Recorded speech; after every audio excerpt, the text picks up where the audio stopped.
Bonjour à tous et bienvenue sur le podcast J'ai l'œil du tigre. Je suis Claire, la muséographe et scénographe de Fun in Museum.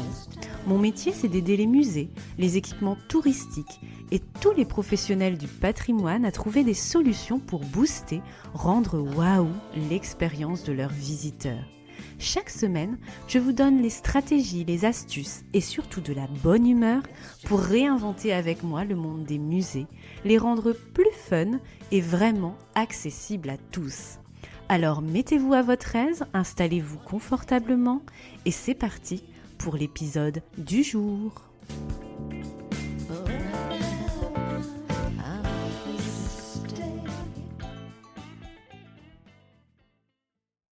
Bienvenue sur le podcast numéro 101 de J'ai l'œil du tigre. Aujourd'hui, nous allons parler de l'un de mes sujets favoris et de spécialité, l'éco-conception dans les musées. Souvenez-vous, j'avais déjà réalisé plusieurs podcasts de cette playlist Green.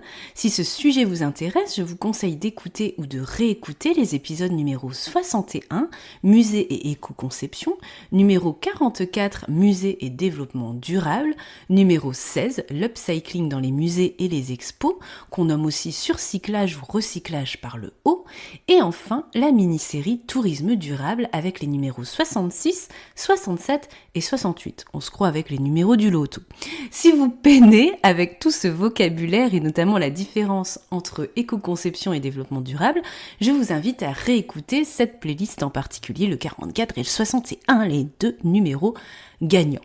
Justement, je reviens de l'animation d'une formation sur l'éco-conception et le développement durable pour l'association des musées de Bourgogne et de Franche-Comté et je trouvais judicieux de vous partager une partie de nos réflexions, ici l'impact environnemental d'un projet d'exposition. En effet, on ne se rend pas toujours compte des conséquences de nos actions lors d'un projet. D'ailleurs, est-ce que vous prenez en compte le cycle de vie d'un projet d'exposition ? Est-ce que vous connaissez cette notion ? Le cycle de vie regroupe l'ensemble des étapes d'une exposition en termes d'impact environnemental et durable. Les matières premières, la fabrication, la distribution, l'utilisation, la valorisation dont le recyclage ou non. Chaque choix par étape conditionne l'impact des étapes suivantes. Pour une exposition, fonctionner en cycle de vie consiste à sortir de l'habitude que nous avons de concevoir une exposition et sa scénographie, d'en profiter quelques mois, puis de jeter et de recommencer. Bref, je conçois, j'expose, je jette.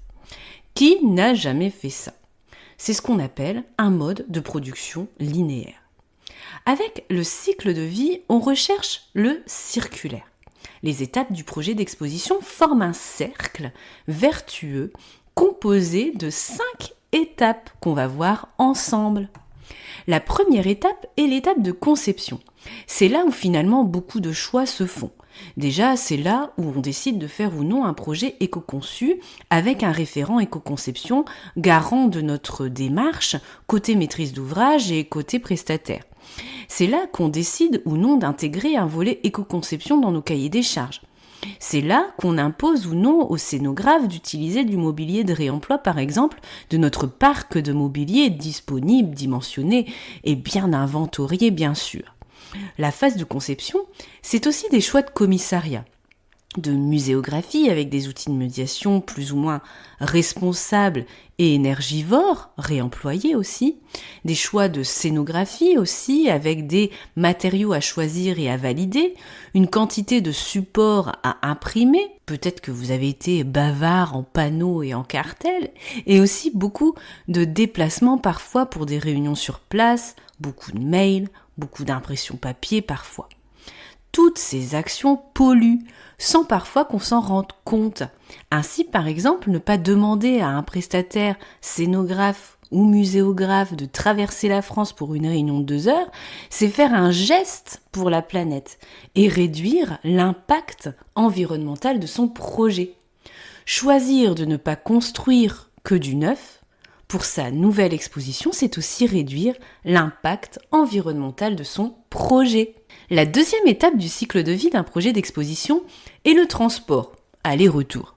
Cette étape peut être extrêmement polluante lorsqu'il s'agit d'une exposition temporaire avec des prêts d'œuvre. Imaginez l'impact du transport de ces œuvres pour venir chez vous. L'impact environnemental pour fabriquer des caisses, souvent jetées en fin de projet. L'impact environnemental des emballages, des tamponnages. Ainsi, lorsque vous imaginez une exposition temporaire avec des collections, pensez à l'impact de faire venir certains objets.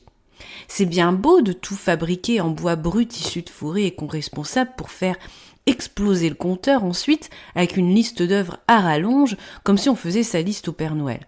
Avouez, vous avez connu des conservateurs ou des chefs d'exposition qui agissaient ainsi. Qui le font encore peut-être. Mais raisonner comme ça, ce n'est plus possible dans le monde d'aujourd'hui. Chaque choix doit être réfléchi et discuté dans cette perspective de créer le moins de déchets possible. On peut privilégier les fonds permanents. On peut trouver une alternative de facsimilé, d'outils numériques en tenant compte aussi de l'impact de sa conception et de sa réalisation. C'est toujours un peu l'art du compromis, l'éco-conception. Dans cette deuxième étape du transport, on peut aussi y mettre en pollueur, à côté du transport des œuvres, le transport des convoyeurs, une pratique encore très courante et séculaire qui pollue énormément. On peut y mettre aussi le transport des matières premières pour fabriquer la scénographie. Est-ce que ces matières premières sont locales, produites en circuit court ? On peut y mettre aussi le transport des équipements et matériels comme les écrans, les accessoires, etc. qu'on va acheter sur peut-être très loin en RPC, qui peuvent avoir un impact conséquent, surtout lorsqu'on travaille comme moi pour des projets insulaires. Si on poursuit ce cercle du cycle de vie, on tombe sur la troisième étape, l'étape de fabrication qu'on appelle aussi réalisation. C'est souvent l'étape qu'on retient pour notre impact environnemental d'exposition, mais vous voyez que ce n'est qu'une seule des 5 étapes du cycle de vie. Côté pollueur, on retrouve les choix des matières premières, leur fabrication, leur transformation avec l'énergie, la peinture, les colles, les visseries, etc. On retrouve aussi les impressions avec le choix de support, le type d'encre, la quantité de couleurs utilisées pour votre joli graphisme. On retrouve aussi les emballages, les déchets produits pour chaque élément fabriqué de votre exposition. Vous voyez, ça s'accumule, on est vraiment sous une poubelle. Le compteur s'affole encore une fois. Arrivé à la 4e étape du cycle de vie d'un projet d'exposition, c'est l'étape de l'exploitation, lorsque l'exposition a lieu. Quels sont les pollueurs à votre avis ? Eh bien, c'est l'énergie utilisée pour faire fonctionner votre équipement. Plus ou moins isolé, n'est-ce pas ?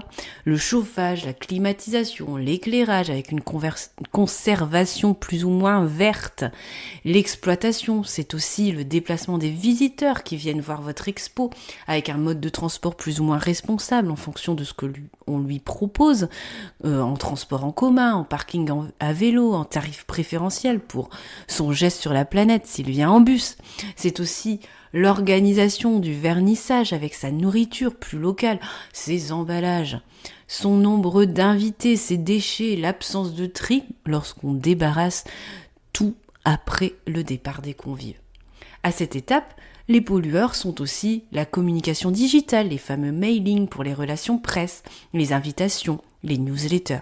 C'est aussi la communication print, la communication imprimée, les flyers, les livrets-jeux en couleur, les affiches, les cartes postales, mais aussi le fameux catalogue d'exposition qui a un lourd impact sur le cycle de vie d'une expo. Et on se pose parfois la question de son utilité à chaque projet. Et à ça, vous mettez aussi peut-être les produits dérivés de votre boutique qui ont peut-être été commandés en RPC pour une question d'économie, mais pas en tous les cas de question d'écologie et même de développement durable pour favoriser les entreprises locales. Enfin, lors de cette étape d'exploitation, il y a aussi l'impact de toutes les activités qu'on organise lors de la programmation événementielle, de l'atelier enfant à la visite spécialisée, avec aussi des déplacements de visiteurs, des consommables, des déchets, etc. Après l'exploitation vient la dernière étape du cycle de vie. Hop, on se rapproche de la fin de la boucle. Le moment du démontage et de l'organisation de la fin de vie de cette exposition. C'est là que le compteur s'affole encore, car souvent on n'anticipe pas, on n'a pas tout organisé pour réduire son impact et ses déchets et penser à l'après. Car dans ce cycle de vie, soit des éléments sont repris pour être recyclés, réemployés, upcyclés et repartir dans l'étape numéro 1 du cycle de vie avec la conception, c'est reparti pour un tour, ou bien ces éléments sortent du cercle pour être éliminés, jetés ou au mieux valorisés par des dons notamment. Alors, à quelle étape polluez-vous le plus ? Est-ce que vous avez maintenant davantage conscience de votre impact écologique lors d'une exposition ? Penser désormais en cycle de vie est important, car bientôt fin 2025, dans le dernier rapport du ministère, on apprend que les établissements culturels devront fournir un bilan environnemental de leur activité. Des calculateurs de CO2 et de chacun des impacts que je vous ai brièvement énoncés, impact mailing, impact transport, impact fabrication, etc., vont devoir être mis en place progressivement pour mieux mesurer notre éco-responsabilité. Bien sûr, ne nous affolons pas. L'éco-conception est une destination comme le développement durable. Et il faut opter pour la stratégie des petits pas. Comme à la maison pour le tri, conscientiser ces déplacements en voiture et en transport, en commun, etc. qui vont être pensés pour essayer de réduire notre petit impact au quotidien. Il ne faut pas non plus penser que l'éco-conception est réductrice pour les projets et qu'on va devoir tout supprimer. Tous les prêts, tout le multimédia, toutes les manips avec la médiation, plus ou moins multisensorielle, toutes les simèses, toutes les peintures, tous les panneaux. L'éco-conception nous invite surtout à penser autrement nos actions et nos choix au cours d'un projet. Chaque choix doit être discuté et l'utilité de chaque élément doit être questionnée. De la simple impression à la demande de prêt ou à la fabrication d'un mobilier ou d'un audiovisuel. D'ailleurs, le marché audiovisuel doit depuis plusieurs années calculer son impact à chaque production. À notre tour maintenant sur le marché de l'exposition.